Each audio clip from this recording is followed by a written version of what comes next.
Hello, hello. Welcome to chapter 6 of Three Men in a Boat. Read to you by my disembodied voice, brought to you by the amazing people at Project Gutenberg. Wanted to test a new way to say that. All right, so my internet's still being a little bit wonky, so we're going to see how this shakes out. Oh, jump down. Okay, give me a second. Now I'm off center. Okay, there we are. All right, let's kick it off. Kingston. Instructive remarks on early English history.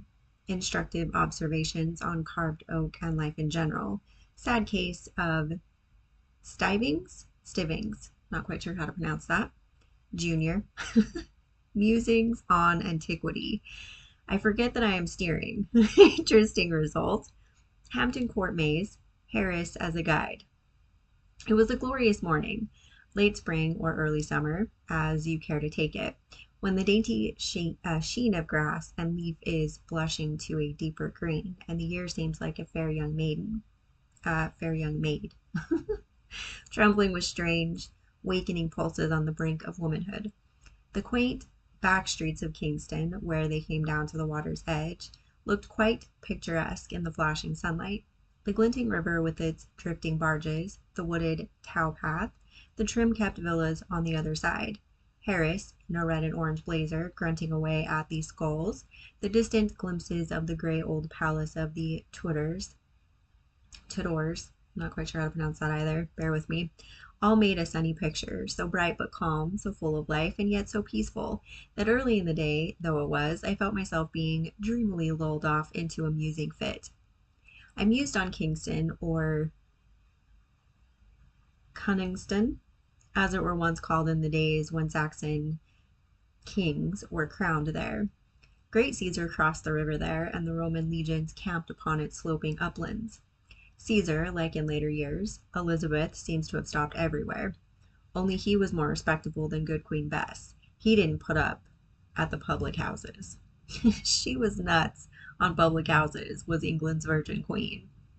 There's scarcely a pub of any attractions within 10 miles of London that she does not seem to have looked in at or stopped at or slept at some time or other.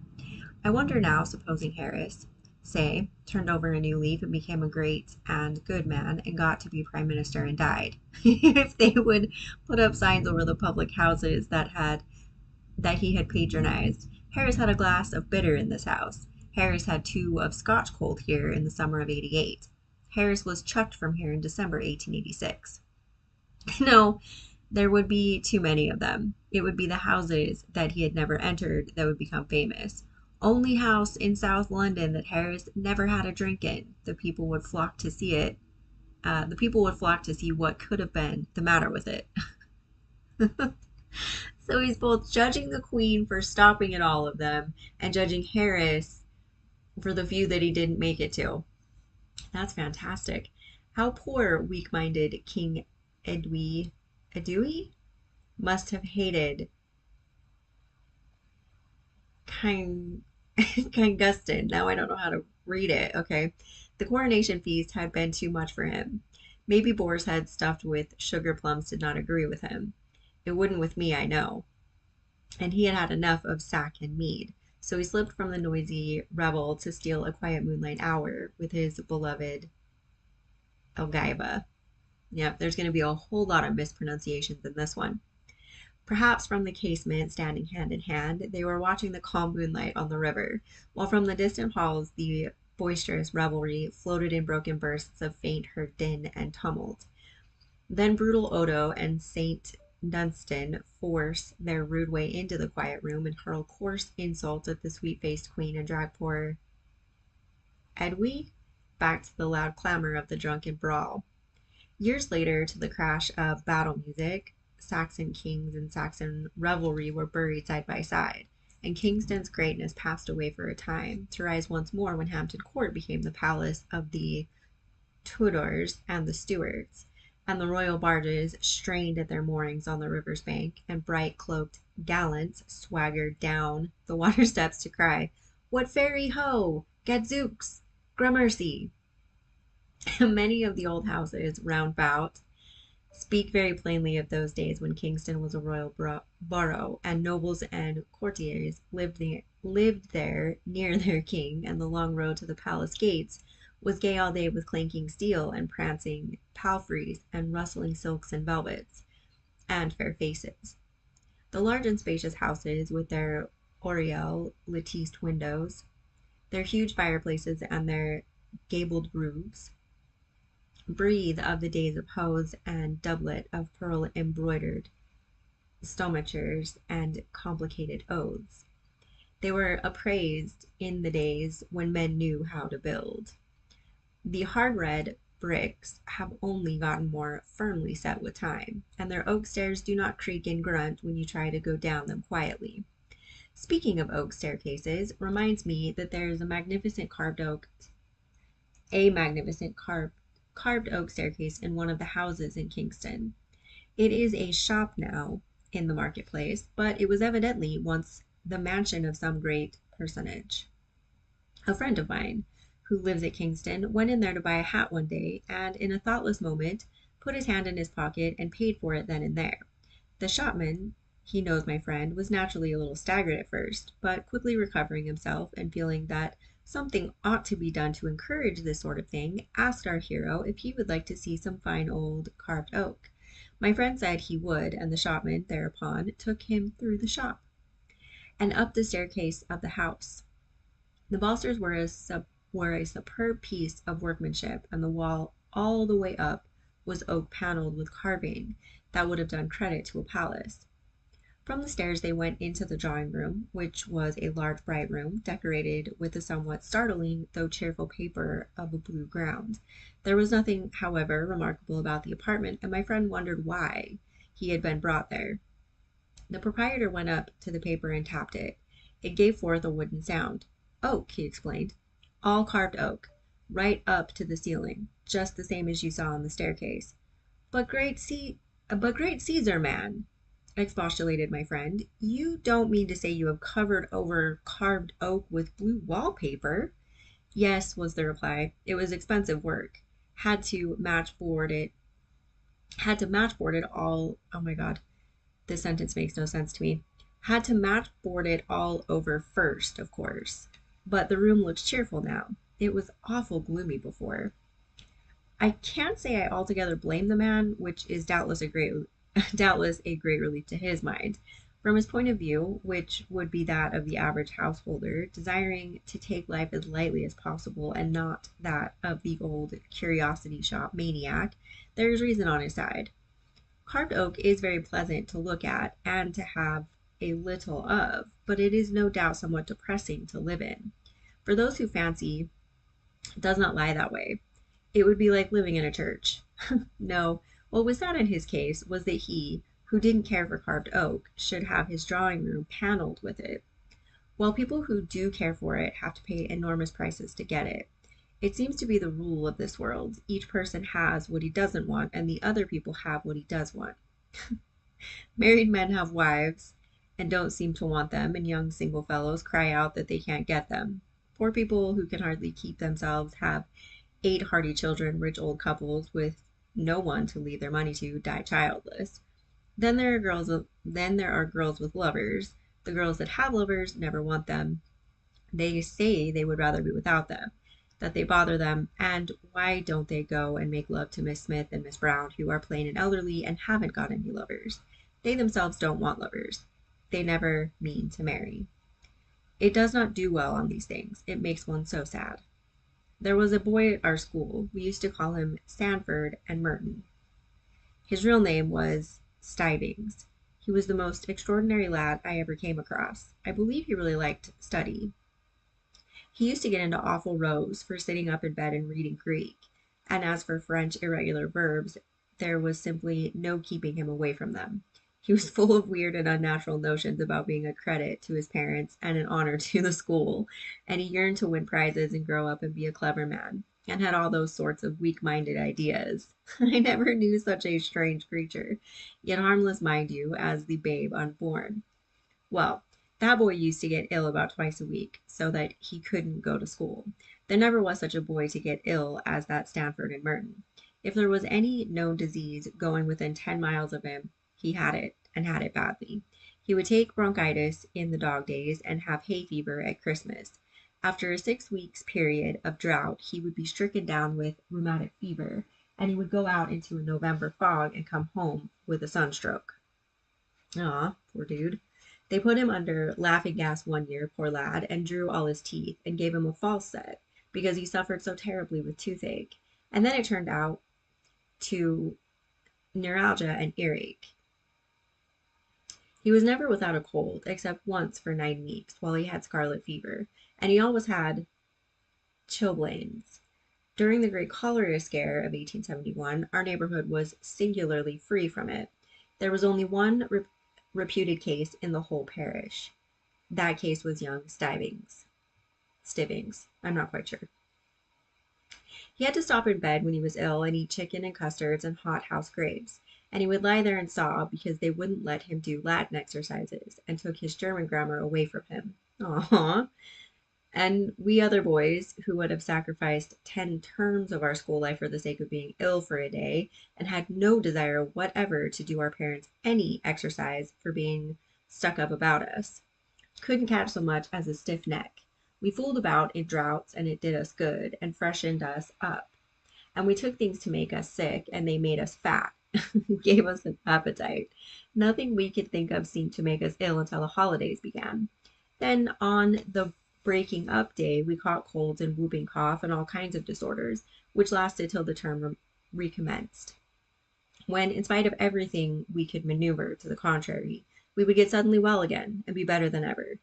Such is life, and we are but as grass that is cut down and put into the oven and baked. To go back to the carved oak question, they must have had very fair notions of the artistic and the beautiful, our great-great-grandfathers. Why, all our art treasures of today are only the dug-up commonplaces of 300 or 400 years ago.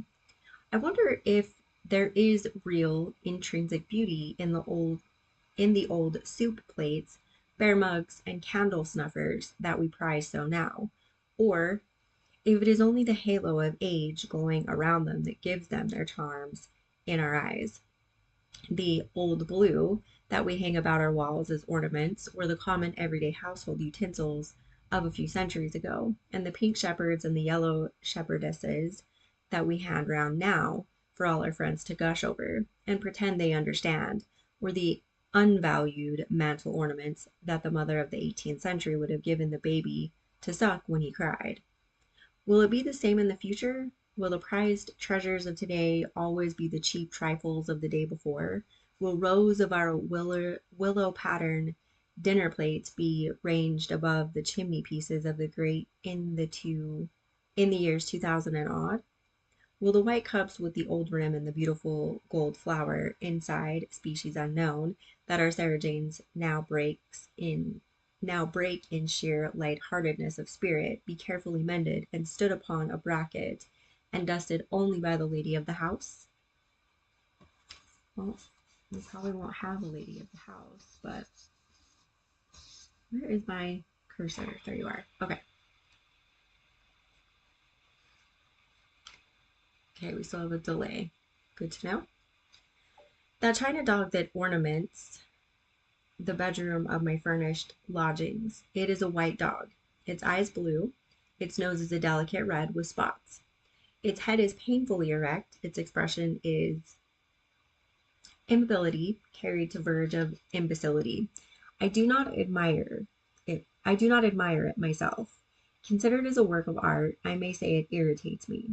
Thoughtless friends jeer at it, and even my landlady herself has no admiration for it, and excuses its presence by the circumstance that her aunt gave it to her. But in 200 years' time, it is more than probable that that dog will be dug up from somewhere or other, minus its legs, and with its tail broken, and will be sold for old china and put in a glass cabinet. And people will pass it round and admire it. They will be struck by the wonderful depth of the color on the nose, and speculate as to how beautiful the bit of the tail that is lost no doubt was. Yeah, okay, that's true. We do that now.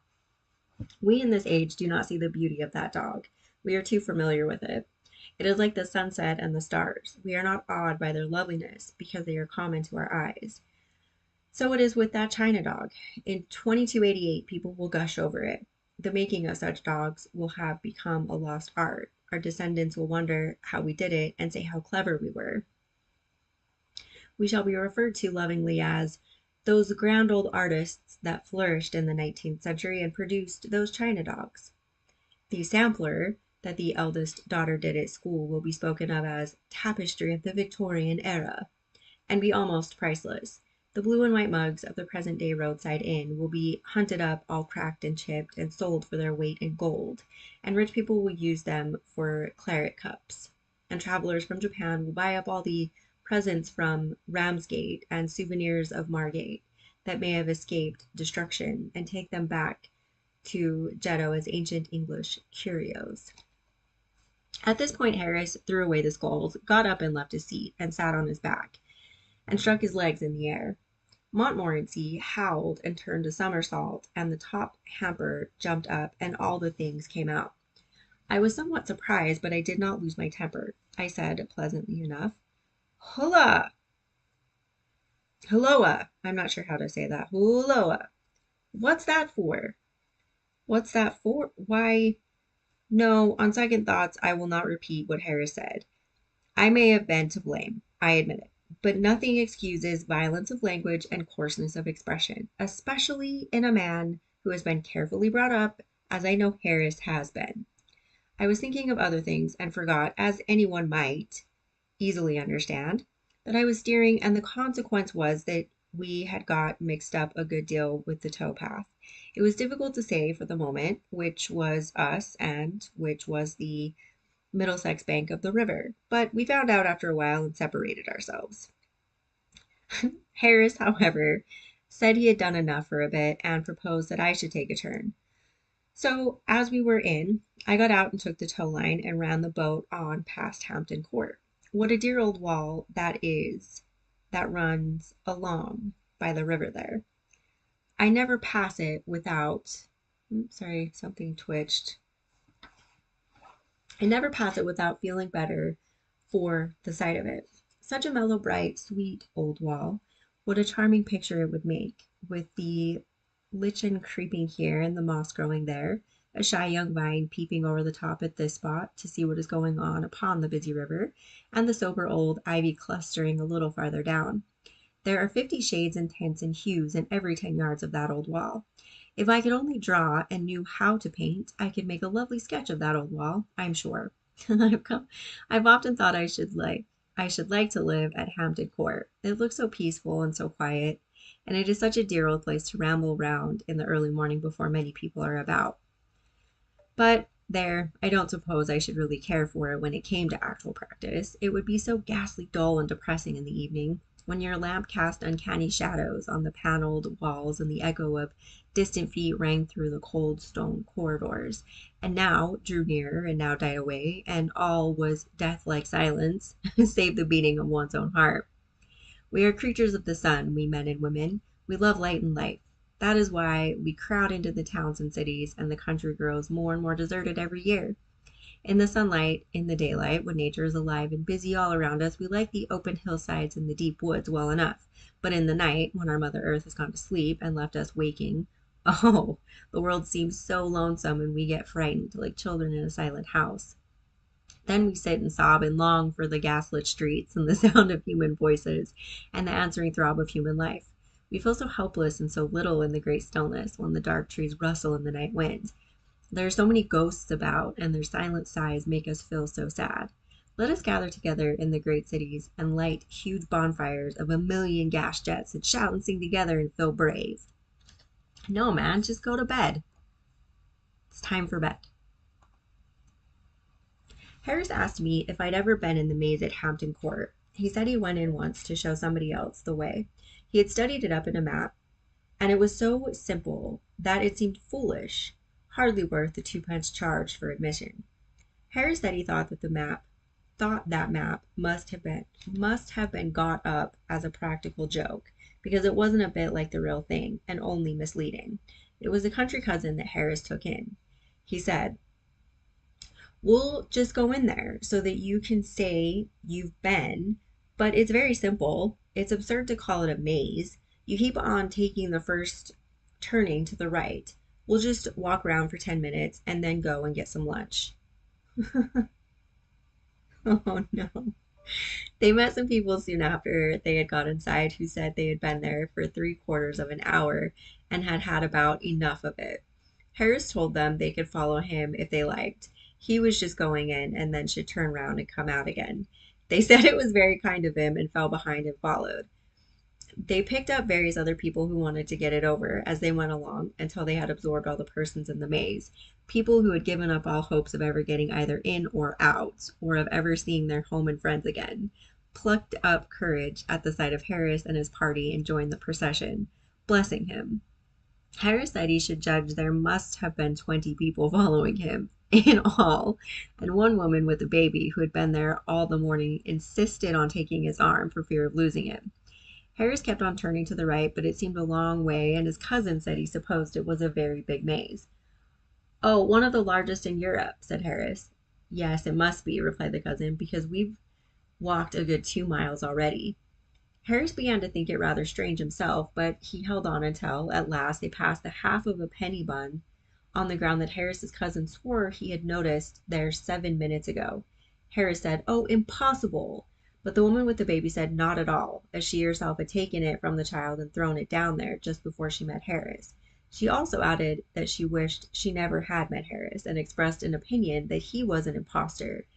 That made Harris mad, and he produced his map and explained his theory. "The map may be all right enough," said one of the party, "if you know whereabouts in it we are now." Harris didn't know, and suggested that the best thing to do would be to go back to the entrance and begin again. For the beginning again part of it, there was not much enthusiasm, but with regard to the advisability of going back to the entrance, there was complete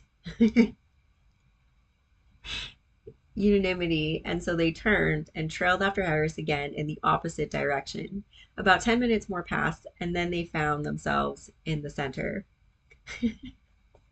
Harris thought at first of pretending that that was what he had been aiming at, but the crowd looked dangerous and he decided to treat it as an accident. Anyhow, they had got something to start. Anyhow, they had got something to start from then. They did know where they were, and the map was once more consulted, and the thing seemed simpler than ever, and off they started for the third time. And 3 minutes later, they were back in the center again. After that, they simply couldn't get anywhere else. Whatever way they turned brought them back to the middle. It became so regular at length that some of the people stopped there and waited for the others to take a walk round and come back to them. Harris drew out his map again after a while, but the sight of it only infuriated the mob, and they told him to go and curl his hair with it. Harris said that he couldn't help feeling that, to a certain extent, he had become unpopular. They all got crazy at last and sang out for the keeper, and the man came and climbed up the ladder outside and shouted out directions to them. But all their heads were, by this time, in such a confused whirl that they were incapable of grasping anything, and so the man told them to stop where they were, and he would come to them. They huddled together and waited, and he climbed down and came in. He was a young keeper, as luck would have it, and new to the business, and when he got in, he couldn't find them, and he wandered about trying to get to them, and then he got lost. They caught sight of him every now and then, rushing about the other side of the hedge, and he would see them and rush to get to them, and they would wait there for about 5 minutes, and then he would reappear again in exactly the same spot and ask them where they had been. They had to wait till one of the old keepers came back from his dinner before they got out. Harris said he thought it was a very fine maze, so far as he was a judge, and we agreed that we would try to get George to go into it on our way back. Okay, that is fantastic. I hope George goes into the maze to see what happens there. That is the end of chapter 6.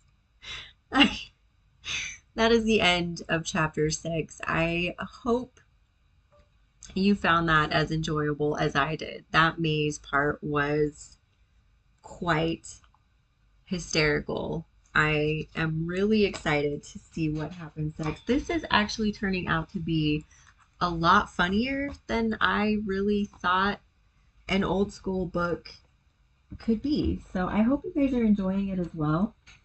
Let me know what you think in the comments, any shout outs, any hilarity, or if you just enjoyed me breaking down at the end because that was pretty hysterical, being lost in a maze. I'm sure it's hysterical when you're stuck in it. Anyway, thank you for joining me. See you next time.